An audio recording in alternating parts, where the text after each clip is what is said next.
Hello, everyone. My name is Steve Gerber. I am the unit commander for the Bakersfield Young Marines, and this is a quick recording of our recruit orientation. The Bakersfield Young Marines is a youth organization for children from 8 to 18 years old or through the graduation of high school. It's for boys and girls. Our primary mission is drug demand reduction. Basically, we teach about drugs to let them make their own decision to stay away from them. Uh, we focus around gateway drugs, which are the beginning drugs like smoking, inhalants, drinking alcohol, etc. We believe in the respecting parents, teachers, elders, ourselves, and others, community service, living a healthy drug-free lifestyle, leading by example, teamwork, physical fitness, self-discipline, pride in our country, academic achievement, and yes, sir, yes, ma'am. It will be expected from the Young Marines. We do close order drill or marching, class work, where they are supposed to learn knowledge that's in our guidebooks in order to advance in rank. Community service, we do fundraising, color guards, physical fitness training, field trips. Some recent field trips were to the Sheriff's Department or California Aeronautics Museum, to the museum out in Shafter for the Minter Field, to the Ronald Reagan Presidential Library, things like that. We also do basic first aid training, veterans appreciation, parades, typically around Veterans Day through Christmas, team building, and leadership skills. Recruit training, we are required to do a minimum of 26 hours to complete our objectives. They will learn Young Marine history, rank structure, close order drills, customs courtesies, the dangers of drugs, general orders, Young Marine obligations. Our goal is to guide and mentor the youth. Recruit training and the program as a whole is not a recruiting for the military. We are not here to live out our glory days for those of us who have been in the military. It is not an in-your-face program. We're not here to scare anybody straight. We're certainly not a babysitting service. It's not a boys and girls club. It's no Rambo outfit. There's no warfare or tactics that are taught here. There's no profanity. We do use the buddy system. Males will be paired with males, females will be paired with females, and we try to maintain at least a minimum ratio of 2 to 1, whether that be two staff talking to one young Marine or at least two young Marines with a staff member. For recruit training, the uniform will be one red t-shirt. Females must wear a sports bra, whether it's needed or not.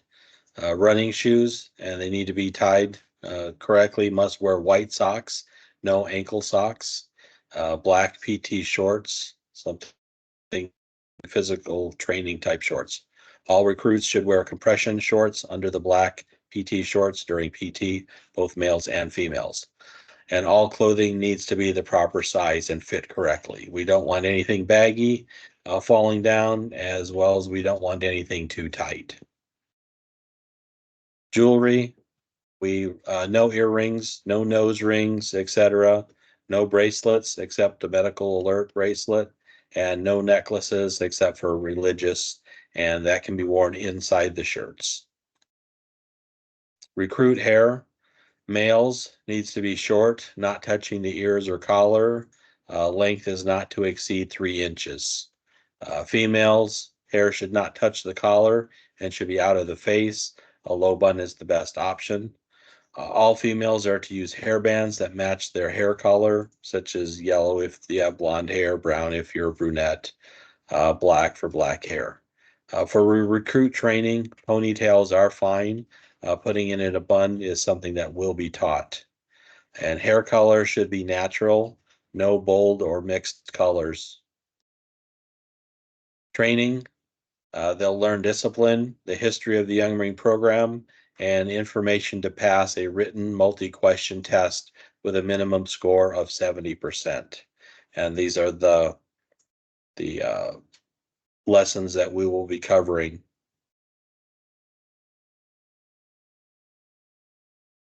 Physical fitness testing. They are expected to complete a physical fitness test with a passing score of 200 out of 500. We typically run this twice during recruit training. The 5 categories with 100 points possible for each one are the sit and reach, which is testing for flexibility, pull-ups or a flexed arm hang. That depends on the age and gender, such as all females do the flex arm hang, and males past the age of 14 and up are required to do pull-ups. The younger males do the flexed arm hang, and I think at age 13 the males have a choice of which one. So they can try both, and we'll give them whichever gives them the higher score. Curl ups, basically a sit up, mile run, and the shuttle run. Shuttle run is about 30 feet, and there's 2 cones placed at the end, and they have to run the 30 feet, come back, drop off the cone, run back, get the other one, and run back. Drop off and pick up. I try to arrive a half an hour early when drill or recruit training starts. Please do not leave your child unless there's an adult staff present. I may not be there at 7:30. Maybe I'll make it by 7:45 or another staff member, but please don't leave them there. Recruit training will start promptly at 0800. Do not be late. It's suggested to have a backpack with any items that they need, any cold weather clothes, a pair of dry socks. Uh, Typically, the weather is pleasant, but it may be nice to start off with a sweatshirt. And if they had a backpack, then they can tuck that away when they're done with it. If your recruit needs medication, it needs to be given on arrival to an adult staff member. The medication must be in a prescription container with their last and first name in a Ziploc bag, and they will be returned at the end of the training day. We just need to know what is to be given and at what time, and we will pass that out and we will record that in a log. If it's not a required medication and they can wait till they get home, please don't bring it to us. Parents will not be allowed in the training area. Please wait for your child to be dismissed. Uh, It tends to get a little bit confusing at the end. They're trying to listen to us, and if they see mom or dad, they may get their attention swayed, and that might get them yelled at a little bit more. Recruit training is going to end at 2 p.m. Please do not be late picking up your child. Call us if there's a problem. And remember, we are all volunteers here. None of us are being paid. None of us are collecting any kind of overtime. We want to be done when training is done, and we want to go home too. So please pick up your child at the proper time. If there's an emergency, please call Mrs. Gerber first. She's our adjutant, Mr. Soto, our executive officer, or myself. I am the unit commander. Please note that I am not great about hearing my phone, and you're much better off calling Mrs. Gerber.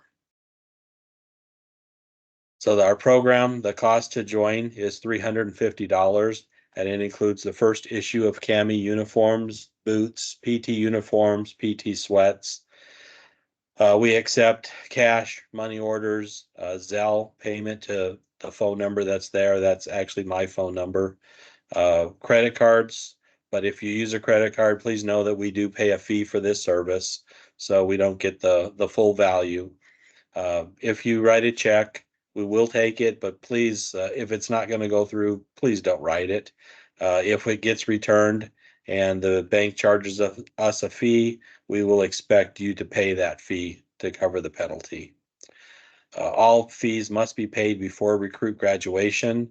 In order to get started with our program, we do require a $50 minimum. for us to click the register button with the national organization. As soon as we click that button, they will charge us, even if you change your mind and never show up, they will still charge us $50. There are forms. Everything is done online now. And if you haven't contacted Mrs. Gerber, she's the one who will get you started and give you the code in order to get started. You can start off if you haven't, text Mrs. Gerber. But all forms must be filled out completely before we start recruit training. Uh, the next section here about the social security number, I believe, has been changed recently, and we are no longer requiring a social security number to be entered into the database, but I believe the parent has to certify that the child has a social security number. Contact phone numbers must be current. We have to be able to get a hold of you in an emergency. So we can use the database. We can look something up if we need to. Please make sure any phone number that you have is current. And if you do change the number, please let us know so that it can be changed in the database.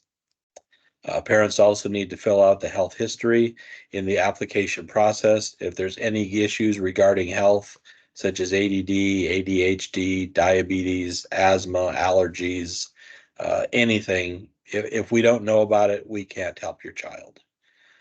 Any asthma inhalers need to be sent to drill with the recruit. Uh, it says that we're supposed to collect them, adult staff, but if your child knows how to use them, they will keep them. It doesn't do any good for them for an adult to be, say, 50 or 100 feet away with it in a box when your child needs it and they know how to use it. So they will be able to keep them on them as long as they know how to use them. If there's any custody issues, please let us know and list the case number on the application.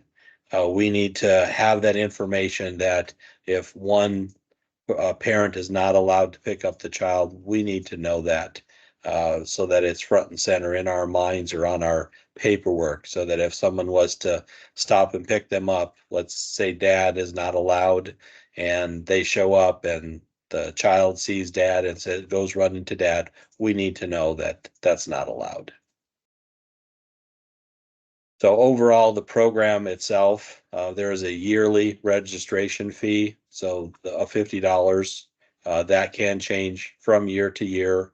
Currently, the registration fee is what national organization charges us each year. If you start the program, I believe it's in July or August of a year, you will not have that $50 fee that's in October 1st is waived. If you start earlier in the year, then that $50 fee will become required.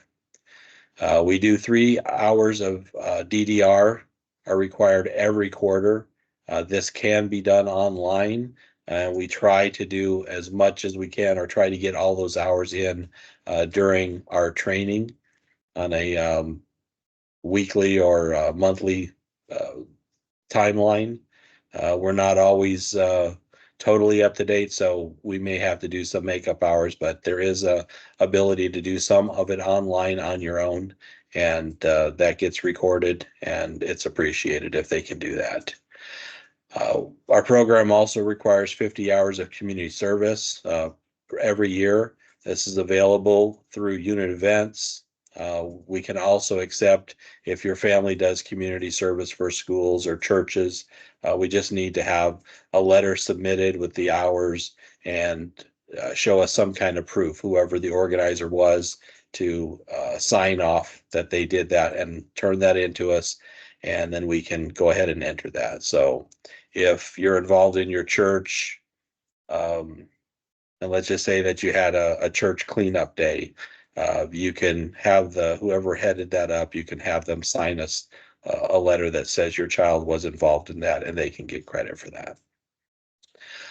There's ongoing fundraising throughout the year. We encourage everyone to participate. It takes quite a bit to make this organization operate. Please keep your young Marine in line with hair and uniform guidelines. We will point it out when a haircut is needed. We will have uniform inspections. They are expected to keep up their uniform on their own. They will be shown how to iron it. But sometimes you may not be comfortable with your child operating an iron. So if needed, please help your child. We look forward to watching your young Marine rank up. We meet typically every Saturday from 8 to 12. Our primary location is at Resurrection Church at 45 Manor Drive, and our secondary location is Fairfax Baptist Church at 1545 South Fairfax. The Fairfax Baptist Church location is where recruit training typically takes place. Community service meets at various locations around the city and the surrounding areas. We may go out to the National Cemetery for something. If so, we will try to transport. If it's something that's at the American Legion, we expect that you drop your child off there and pick them up at that location. If we have an event, we will let you know if we're meeting somewhere and providing transportation. We do use the Remind app to communicate our schedule, the location, the uniform of the day. It's very helpful to RSVP or to let us know that you're receiving the message or you have received the message. Sometimes we get people that say they're not getting the message, but Mrs. Gerber tries to send out a message every Wednesday or Thursday to say what the uniform will be for Saturday. And then, of course, it is used for other communication also. And she will be able to help you sign up for that. You don't have to wait till after graduation. As soon as you sign your child up, get in touch with her and she will help you get that signed up on your phone. Adult volunteers are always needed in our program. We do have, I believe, 8 at this time. We are all registered with headquarters and have had to go through a complete background check. Anyone who wishes to join us to become an adult volunteer, you have to do the background check also. And we can give you information on that if you're interested. My first recommendation is if you have an interest to join us to be a volunteer, is to come hang out with us at a drill and see what we're doing, see if it's something for you, if you'd like to be involved. Adult volunteers have unit billets and work directly with young Marines. We also have a need for parent volunteers occasionally. Parent volunteers cannot involve themselves with the young Marines. They can assist as being a second set of eyes for the adult staff. They can assist at encampments with cleaning, with setup, with supplies, with cooking, things like that. But the parent volunteers are not allowed to interact with the young Marines themselves. So if the cost of the program seems high, or if you have multiple children, sponsorship might be a way to go. Do you know someone that would sponsor your child? You could try the VFW or a veterans organization. You might know a veteran in your area, maybe a Marine who would be proud to sponsor your child, a doctor, grandparents, a business. Does your job match donations? I work for Chevron, and it just so happens that if you make a donation, as long as it's not to a religious thing, that they will do a match. And all we have to do is submit the receipt. And it takes a little while, but the checks do come through the national organization, and it's very nice. The Young Marine program is a 501c3, and it may be a tax deduction. So you can use that when you talk to anyone who's you're trying to get to do a sponsorship. If you have any questions, please go back and look at the phone numbers. Mrs. Gerber is probably the best to contact. She responds fairly quickly to text messages and to emails. Her phone number, 661 345-6918, and she gets back to you pretty quickly. Hopefully that information was helpful to you. And if you have any questions, please don't hesitate to contact us. And typically recruit training we've been doing it during spring break and possibly again in the summertime before school starts. And if you're getting this information, it's in lieu of us trying to get together to have a orientation. It is missing out on the answering questions directly from any parents, but I think we typically do a pretty good job of explaining the program that we don't have too many to begin with. So once again, thank you for your time. And if you have any questions, please reach out to us. Thank you.